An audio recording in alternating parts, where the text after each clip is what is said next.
Türkiyənin Xarici İşlər Naziri Hakan Fidan Ankaranın Suriyada Türkiyə və İsrail arasındakı gərginliyi aradan qaldırmaq üçün mümkün addımlar atacağını qeyd edib. Paralel olaraq isə New York Times nəşrinin verdiyi son məlumata görə Birləşmiş Ştatlar Suriyadakı bazalarını bağlayır, ordusunun böyük hissəsini ərazidən çıxarır. Təbii ki, həm Vaşinqtonun bölgədəki hərbi kontingentini azaltması, həm də Hakan Fidanın İsrail ilə bağlı ifadələri böyük marağa səbəb olub. Ekspertlər məsələni belə şərh edirlər ki, Türkiyə İsrail ilə münasibətlərini düzəltmək üçün son zamanlar inkişaf edən Vaşinqton-Ankara əlaqələrindən istifadə edəcək. Elə Birləşmiş Ştatların Suriyadakı qoşunlarını azaltmasının səbəbi də planlaşdırılan bu münasibətlərin bir tərəfidir. Nə baş verir? Ətraflı Cavid İmaməliyevin araşdırmasında.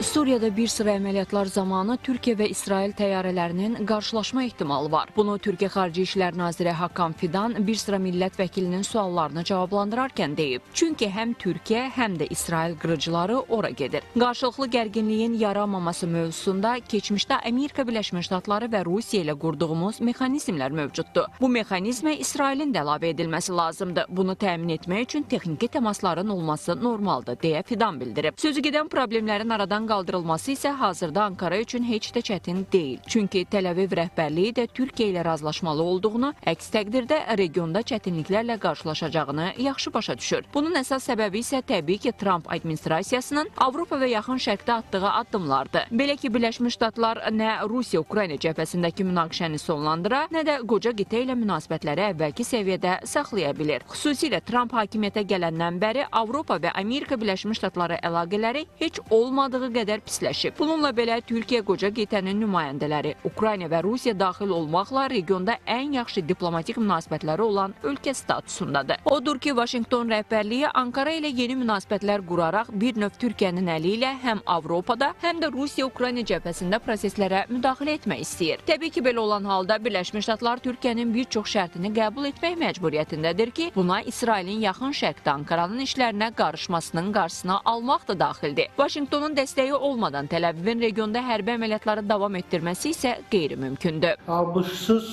İsrailin Suriyada Türkiyə ilə qarşı-qarşıya gəlməsi mümkün deyil və İsrail rəhbərliyi də çox çalışdı ki, Türkiyəyə qarşı ABŞ-ın mövqeyindən istifadə etsin, amma ABŞ prezidenti Donald Trump Suriya məsələsində İsraili Türkiyəni dəstəklədi və ortaq bir mexanizm qurulması nəzərdə tutulur. Texniki mexanizm və Suriyada İsrail və Türkiyə hərbçilər və qırıcıları üzrə gəlməsin.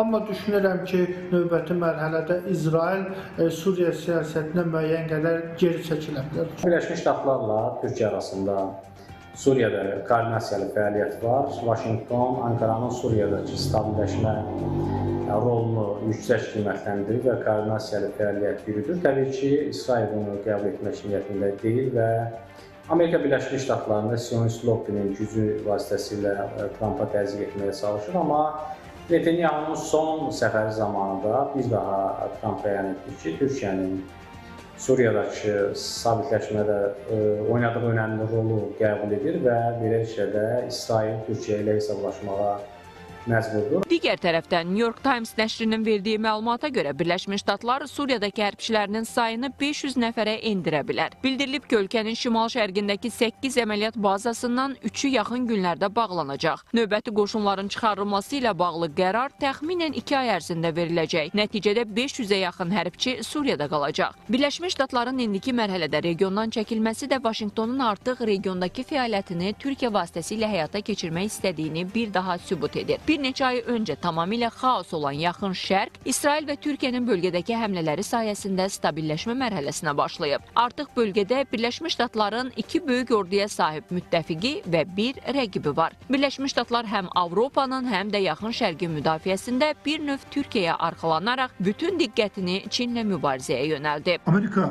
Çin'e karşı daha geniş bir operasyon gerçekleştirebilmek adına askeri operasyon maliyetlerini düşürmek için Orta Doğu'dan asker çekme, dünyanın birçok yerinden maliyetleri düşürme, asker çekme, hatta Avrupa Birliği üzerindeki İkinci Dünya Savaşı'ndan bu tarafa oluşturmuş olduğu kalkanı, koruma kalkanını maliyetler açısından değerlendirip geri çektiği bir noktada Orta Doğu'da Türkiye ile İsrail'in karşı karşıya kalması Amerika'nın hesaplarını alt üst eder. Göründüyü kimi yerli silah inventarını genişləndirən, Afrika, Asiya, Avropa və regionda yaxşı geosiyasi əlaqələr yaradan Türkiyə hazırda Birləşmiş Ştatların ehtiyac duyduğu gücdədir. Amma uzun illər Ankaraya həm daxili, həm də xarici çətinliklər yaşadan Vaşinqton artıq onun bölgə ilə bağlı planlarına da hə deməli olacaq.